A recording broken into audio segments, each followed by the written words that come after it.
Chapter 64. Kai. A knee connects with my spine. Well, someone has a death wish. I spin, easily burying the knife I nicked off the last man I killed into this one's chest, pushing through the tough leather encasing him. I feel the familiar spray of blood splattering my clothes, my face. I'm covered in it. I yank at the blade, letting the man fall to the ground with a thud. They all have a death wish. The arena is utter chaos. Imperials and Resistance members clash, one in white, one in leather. Ordinaries, elites, and fatals fight side by side. It's bizarre. It's also the only reason this fight isn't over yet. If it weren't for the fatals and elites joined with the Resistance, this would have been a bloodbath. But they are still significantly outnumbered against all the Imperials that now fill the bowl. A black-masked figure comes charging towards me, leather armor soaked with both blood and the rain pelting down on us.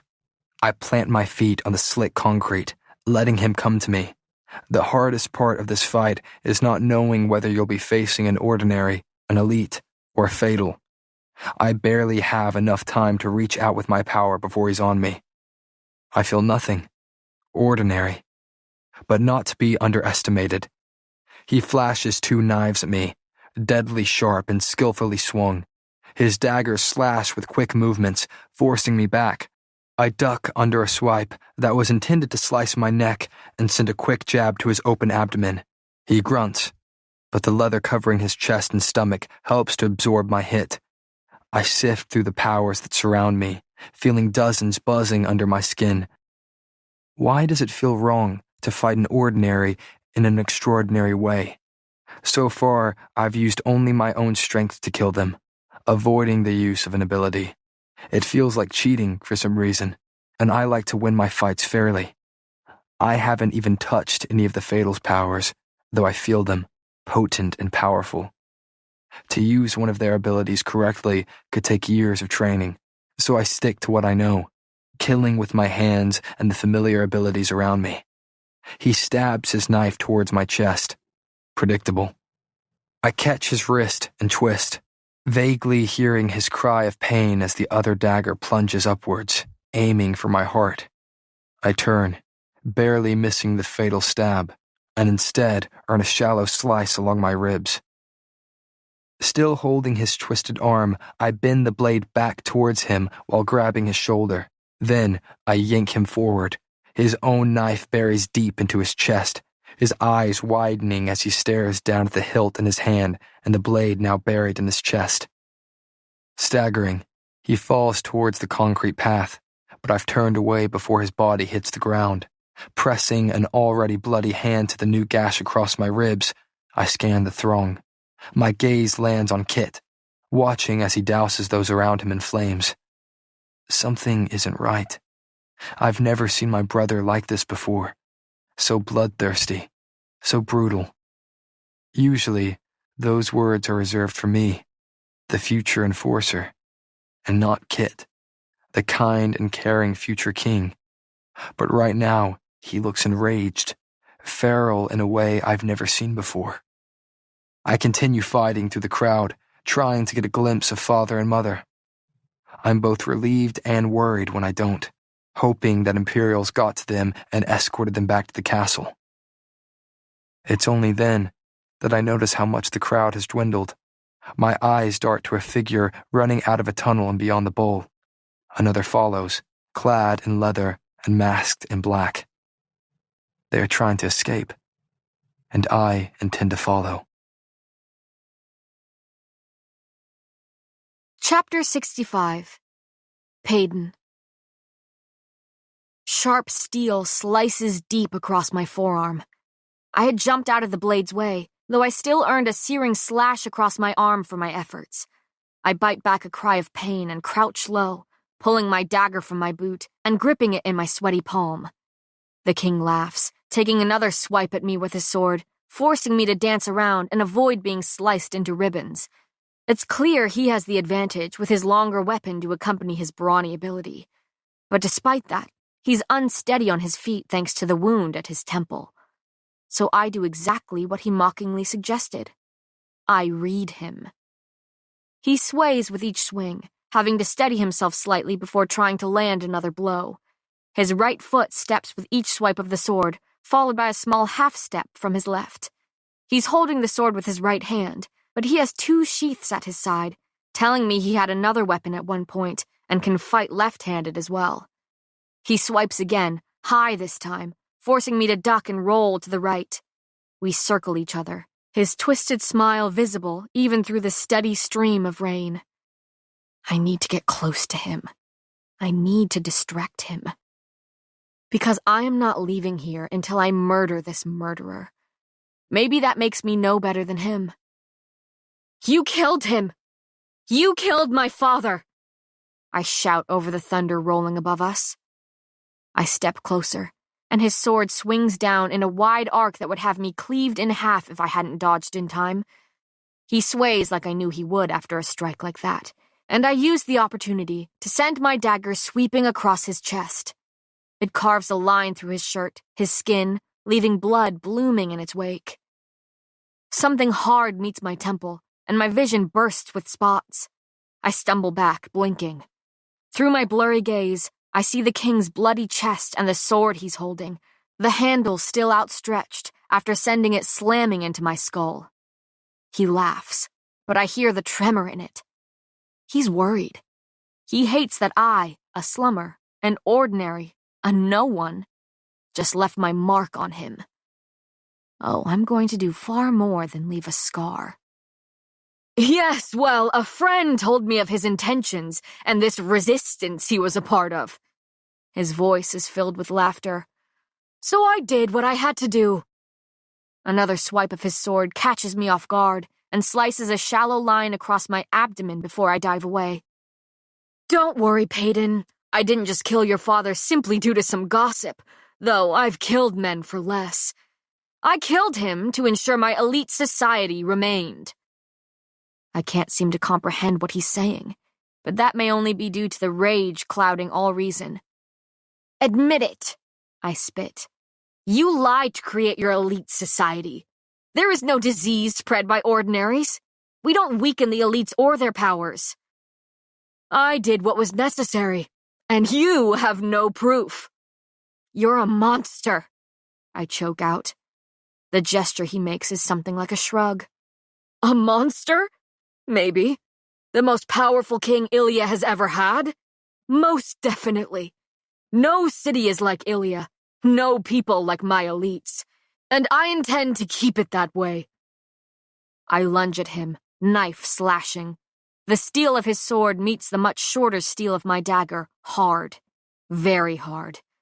Even when weakened, he's a brawny with strength that is far greater than my own. My dagger flies out of my hand, knocked to the ground by the force of the blow. I don't hesitate, don't even give myself time to panic before grabbing hold of his outstretched wrist and driving my knee up to meet his elbow.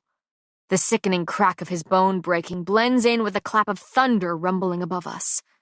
His sword slips from his hand and hits the ground as he cries out, and then the earth is racing up to meet me. He's thrown me to the ground using every bit of brawny strength and raw rage he can muster. The back of my head smacks the packed earth, and I'm suddenly seeing spots again. I can't see. I'm blinking ferociously, desperately trying to clear my vision. My head is pounding, feeling as though it's split into 2, and maybe it is. Something hot and sticky is oozing from the back of my head, and even in my hazy state, I'm certain that isn't a good sign. My vision slowly begins to return, clearing enough for me to see what is looming over me. The king, sword clutched with his unbroken arm, a smile curling his cracked lips. No. I struggle to sit up, but a heavy weight pushes me back to the ground. His booted foot is crushing my ribs, pinning me beneath him helplessly. Not like this. I refuse to die like this. Is that all you care about? My voice sounds foreign in my own ears, scratchy and scared. Power? Ruling over an elite kingdom? Does human life mean nothing to you? Ordinaries are a weak excuse for life, an embarrassment. he growls. They should have died with the plague, but instead they plague us. I've planned for this day a long time, waiting until I could rid myself of this resistance. And I suppose I have you to thank for their downfall. His smile is twisted, and my head is pounding as I try to understand what he's saying. Only the strongest, the most powerful will prevail.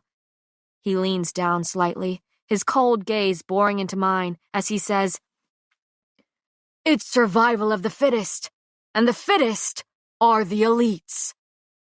He straightens, his boots still crushing me beneath it. So, where were we? He laughs like he's said something humorous. Ah, yes, I was ridding my kingdom of one more worthless ordinary. He points the tip of his sword down at me, and I squirm under his boot. He's so strong, and I'm so weak. Unfortunately, Kai has grown more skilled than I am when it comes to playing with his kills. He was quite the quick learner. I taught him everything he knows. Did he tell you that? He has me to thank for his cruelty. I shudder when the sharp tip of his sword meets the skin of my cheek, just above my jaw. And then he drags it down. I might have screamed, I'm not sure. All I know is the slow, slicing pain trailing from my jaw and down my neck. Hot blood is pouring from the cut and pooling on my skin as rain stings the opened wound. I feel my mouth moving, but I don't hear anything coming out, only the ringing in my ears. He's smiling when he finally drags his sword to a stop at my collarbone. This is very entertaining, but maybe I should have let Kai do the honors, I feel sick, and all I smell is the metallic scent of my own blood. Cold steel meets my skin again, stilling me and my churning stomach. He's chosen the spot right beneath my other collarbone, right above my heart. He clucks his tongue. I'm almost impressed that this pathetic little heart of yours is still beating. What with all the betrayal, heartbreak, and near-death experiences you've somehow endured as an ordinary. Everything I've endured was because of you, I snarl, lifting my head off the ground despite how heavy it feels. He sounds almost thoughtful. Very true. Blinding pain jolts through my body once more when his sword carves a line above my heart. A strangled scream escapes me, nearly drowning out his words. Then I will leave my mark upon your heart, lest you forget who's broken it. His slices are deep and disgustingly slow. He goes over each line he's carved again and again as screams tear from my throat. I close my eyes against the grin twisting his face, unable to bear looking at this man any longer. No, not a man. A monster. Tears slip down my cheeks against my will, mixing with the rain and blood splattered across my face. I know exactly what he is carving into my skin, can feel it with each swipe of his sword. He is branding me before death, and it's almost more painful than the agony racking my body. I don't know how much time has passed when he finally lifts the sword to admire his handiwork. There. Casual. He sounds so casual, so cruel. Something to remember me by in the afterlife. Then he lifts his sword, aiming the point down at my chest. No. He smiles. Stabbed through the chest. Like father, like daughter.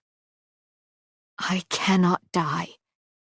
The king towers over me, gripping the hilt of the sword, raising it up. I will not die. I'm desperate, driven by madness. Even lifting my arms sends shooting pain through my body, but I ignore it as my fingers claw at his boot atop my chest, one hand clamped around his ankle and the other around the leather toe of the shoe. And with every bit of strength I have left, I twist. He grunts in pain, swaying unsteadily. Perfect. I yank his foot upward, hard. The injury to his head, combined with the injuries I've so graciously gifted him, have made him weaker, made him wobbly.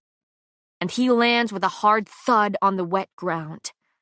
I don't hesitate before scrambling towards the sword that slipped from his hand. I crawl, pain and adrenaline mixing to create a dangerous concoction of recklessness. A rough hand closes around my ankle, dragging me backward through the mud.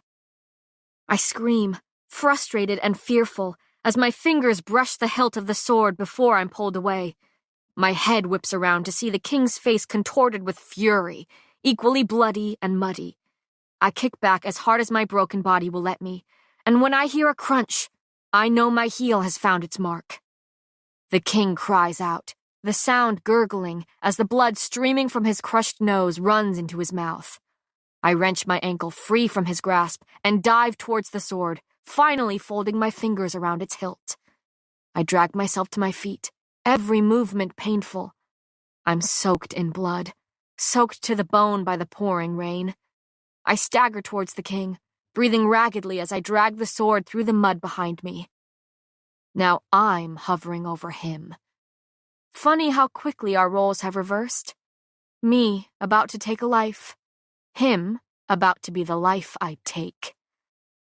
The teeth he bares at me are stained red with blood. "Don't you want to know who it was that killed your father, Payton?"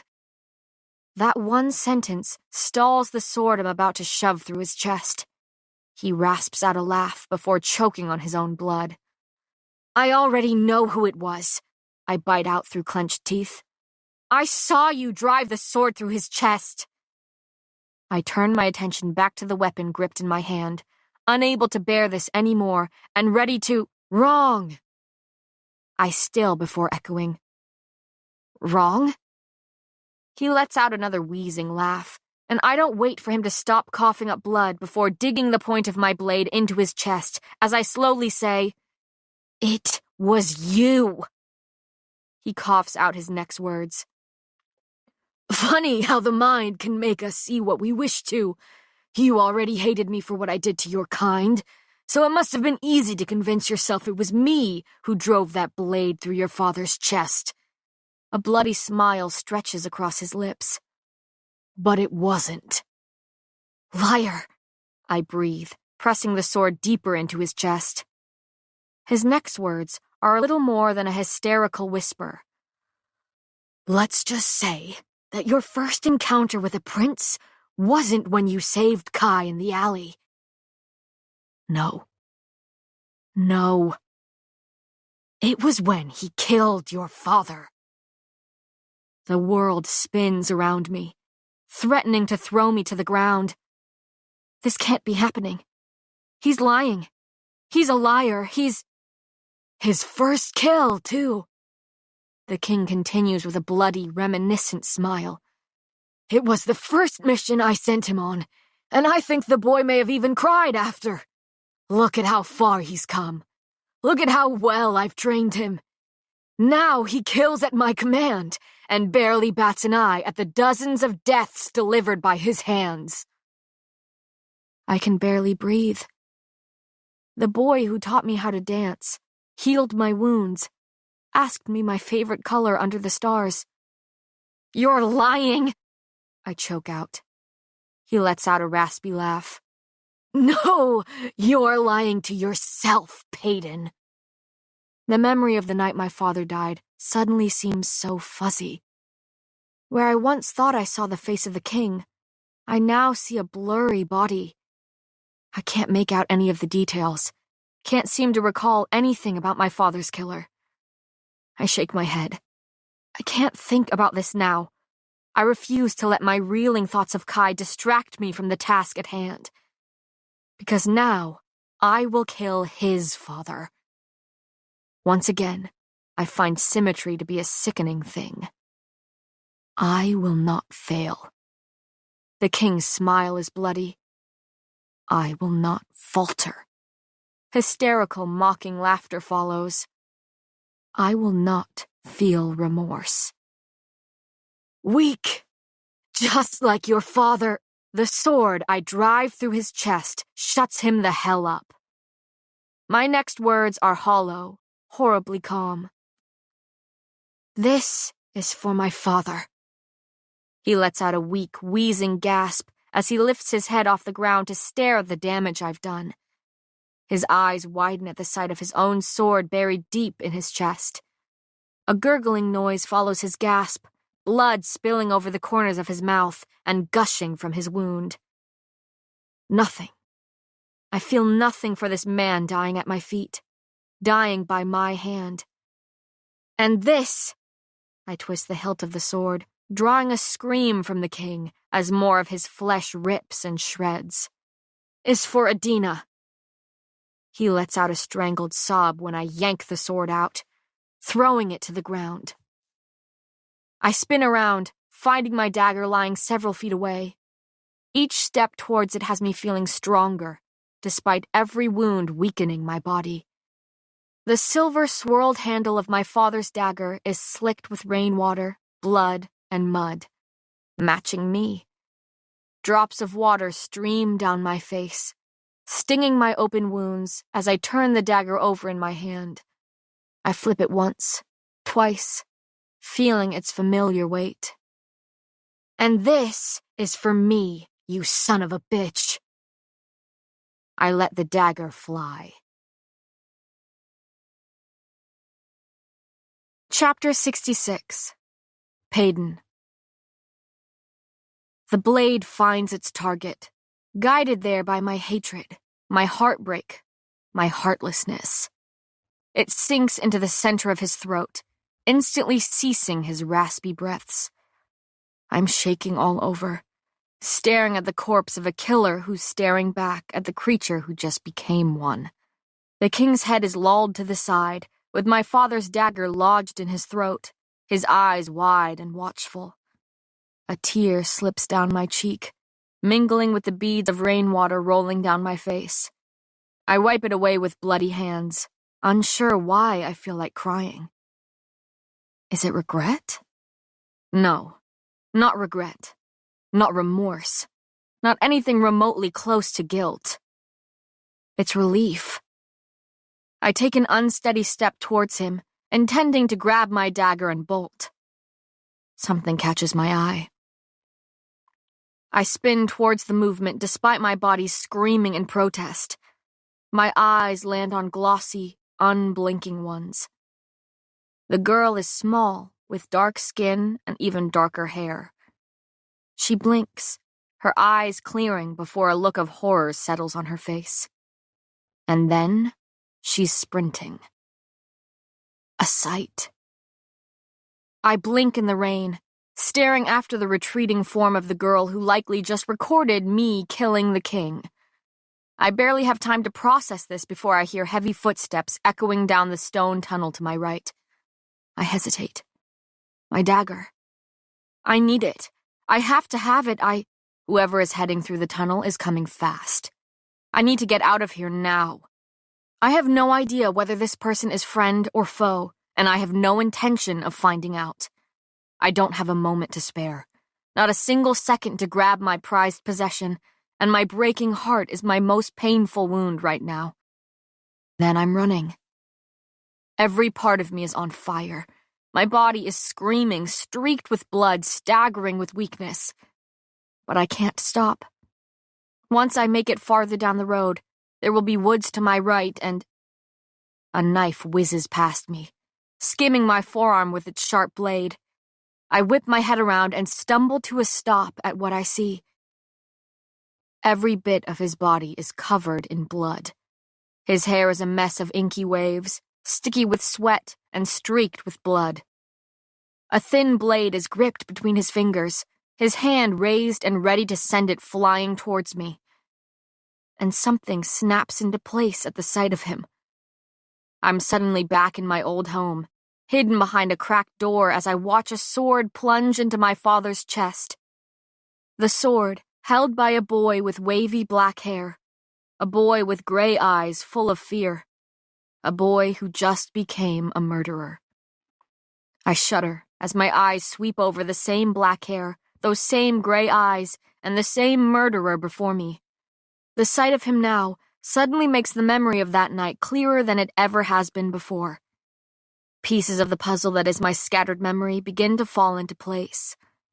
That night so long ago, my mind made me believe it was the king who killed my father, made me blame the man I already hated. And in a way, it was the king who killed him, just not by his own hand. It was his son who sunk the blade into my father's chest. My breath shudders as I stare at him. It suddenly all makes sense. The attraction, the connection, the familiarity. I was so easily drawn to him because deep down I knew him, recognized him, remembered him. He was familiar to me. And now my father's murderer is going to murder me. We stare at each other, and I see the boy who's been the king's instrument of death his entire life, commanded and controlled to be a killer. He was made this way, made to mirror the monster his father was. But that doesn't make him any less a murderer. It's his eyes that are more startling than his ragged, enraged appearance. That gray gaze is like smoke billowing from the hottest fire, and yet cold like chips of ice, piercing like the tips of icicles. Those eyes betray the horror he feels, looking like they did the night I saw him take his first life. I did this to him. I killed his father. But he killed mine first. He knows what I've done. I doubt he would forget the distinct look of the dagger I've pressed against his throat so many times. The same dagger that is now protruding from his father's throat. And yet, his knife missed me. Kai doesn't miss. Not unless he wants to. What have you done to me? His words are almost lost in the storm, but they chill me to the bone more than the streaming rain ever could. I've heard those exact words fall from his lips before, when they were brushing my own. I've felt this rain cool my heated skin when we were inches apart. I've had his gray gaze on me before, when it was heavy with heat rather than hatred. My pretty Pei, what have you done to me? How can a single moment mirror another in such a morbid way? Was it only yesterday that his lips formed those words with longing, and today with loathing? But the only similarities between last night and this moment are the fire and fortitude of feelings filling his eyes. With his mask gone, he's unguarded, allowing me to clearly glimpse the grief gracing his features. His hand holding the knife, ready to strike, shakes in the air. I can almost see the pieces falling together in his mind, the realization of what I am and what I've done snapping into place. He cocks his arm back further, ready to bury his blade in my chest. My eyes flutter shut, and I plant my feet, accepting my fate. I hurt. Everything hurts. Maybe I deserve this death. Maybe I even desire it. My pitiful thoughts are interrupted by a strangled cry of frustration that has my eyes flying open. Kai's hands are dragging through his hair, his head bowed. When his eyes finally meet mine, cutting through the rain and distance separating us, I see the battle raging within them. He knows what he needs to do, and yet he isn't. Kai's voice trembles like his hands. I should bury this blade in your throat. And he could easily do it too. I have no weapons, no will, no energy to try and stop him. My voice sounds as ragged as I feel. Then do it. He's shaking his head at me, looking just as disgusted with himself as he is with me. I will. I should. He grimaces as he grips the dagger aimed right at me. Another frustrated sound tears from his throat. He runs both bloody hands through his hair, shaking his head at the ground. Then why can't I do it? Now he's staring at the weapon in his hand, at the weapon he could easily take my life with. Why is it that when it comes to you, I'm suddenly a coward? Why is it that when it comes to you, I suddenly care? Why is it that I can't throw this damn knife at my father's killer? His chest is rising and falling rapidly with each ragged breath. I, on the other hand, think I've stopped breathing altogether when he says, "I told you I was a fool for you, and it seems I was right." His laugh is biting. "I'm a fool when it comes to you." The next words out of his mouth are damning, yet deceptively calm. "Maybe when I rid myself of you, I'll find my courage. So I'm giving you a head start." I blink at him. My feet seem to be rooted to the spot. I don't move an inch, too shocked and startled to do anything but stare. "At least you kept your promise. You stayed alive long enough to stab me in the back." He laughs bitterly, remembering the attack after the first ball when I tended to his wound. "And now, I promise to return the favor." His voice strains with emotion. "Run, Payden, because when I catch you, I will not miss. I will not falter. I will not make the mistake of feeling for you."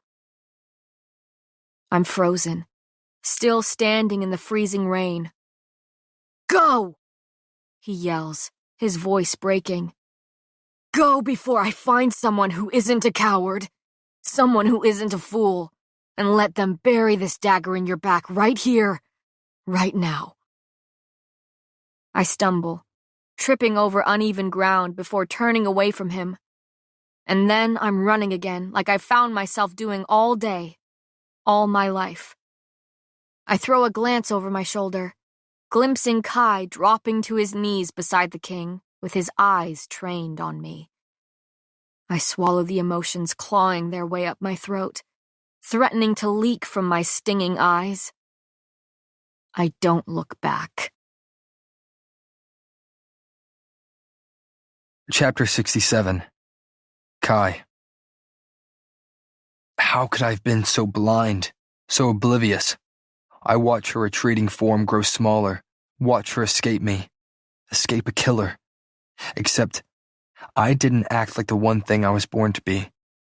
I didn't act like the murderer I've been molded into. I let her go. I let her go. I looked down at her dagger clenched in my fist, its sharp blade slicked with blood. My father's blood. My eyes drift to his lifeless body, to the eyes staring glassily at where Payden must have thrown her knife from. I reach out with trembling fingers and close them, unable to stand seeing Kit's eyes so lifeless. I haven't shed a single tear. I feel numb. I feel shocked. I feel betrayed. Was anything real to her? Was it all a lie? All pretend? I know my thoughts should be on the dead king I'm kneeling beside, but they keep wanting to wander back to her. I could never sense her power. She was untouchable to silencers.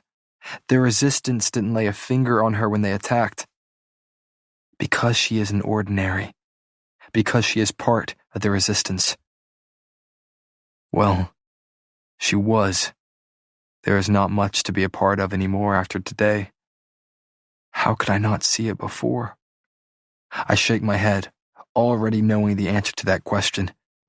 Because I was blinded by everything that is her. She killed him. She killed the king. She killed my father. And yet I let her go. But not for long. I stand to my feet, looking down at the dead king before my gaze snaps back up to the speck that is her, now barely visible through the rain. The title of enforcer has never weighed so heavily on my shoulders. I'll have to find her. And when I do, I'll have found my courage. Chapter 68. Payden. I don't stop running until I stumble into the woods beside the road leading home. Running is soon replaced with tripping, when roots catch my ankles and rocks stub my toes. The rain hasn't slowed its attempt to drown me yet, pelting each of my open wounds.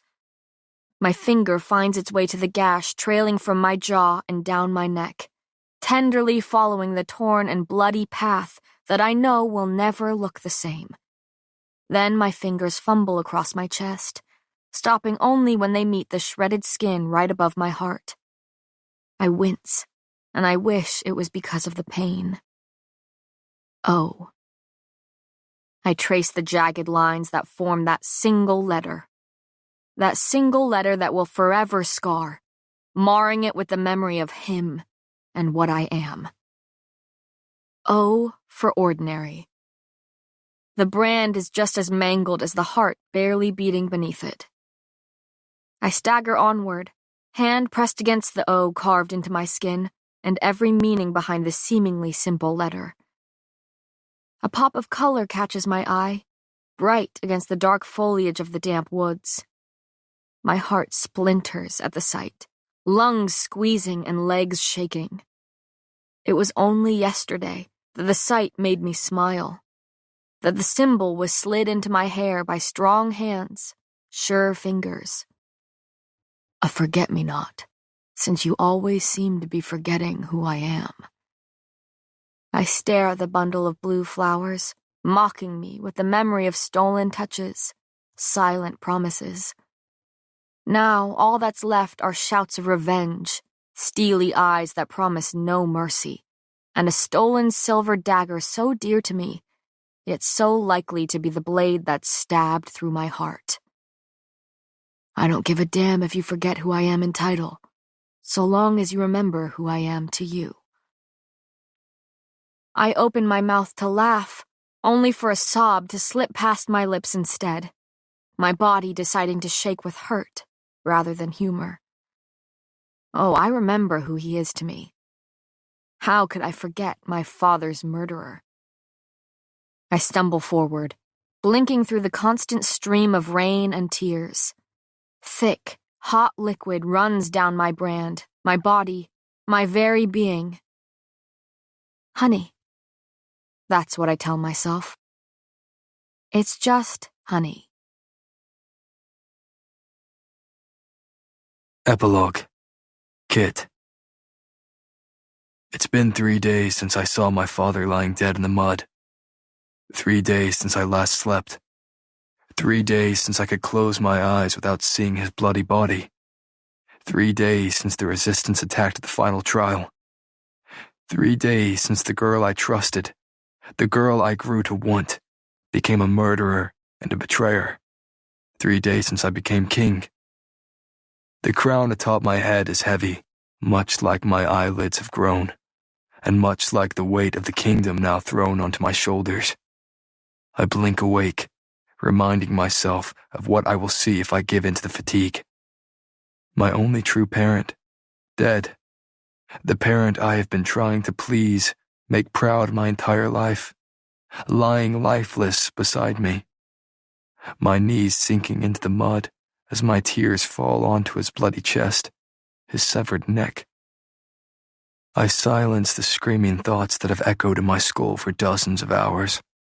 My gaze makes its way back to father's favorite chair, brown leather worn from years of sitting. I find that I study it quite often, even when he was alive and sitting in it, signing treaties and strategizing. I studied everything he did before he was brutally murdered. Kit. Kai. My enforcer. He steps into the study after a light rasp of his knuckles on the open door, sounding almost timid. I nearly laugh at the sight of Kai trying his best to be cautious around me. It's a valiant effort, though I didn't ask for his pity. I'm not like Kai. I'm not cool and collected and constantly wearing a carefully constructed mask around most.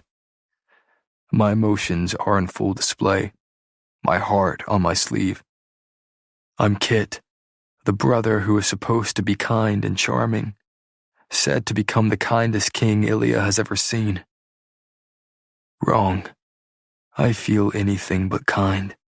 I feel everything but kind. I feel rage and grief, inadequate and hollow, despair and, you wanted to see me? My brother's words are soft, sounding slightly concerned. And he should be. Kind Kit doesn't act crazed. Kind Kit is caring, not a killer. Kind Kit has changed. Grief is a bitch. Yes. Take a seat. I gesture casually to Kai's usual chair. His eyes flick to Father's worn one before he sits, crossing an ankle over his knee. He leans forward, eyes searching mine for answers he won't find. How are you doing, Kit? The concern filling his voice cracks something in my heart, the one that has become so cold over the past 72 hours. My gaze softens slightly, momentarily shifting into more of Kit and less of the king.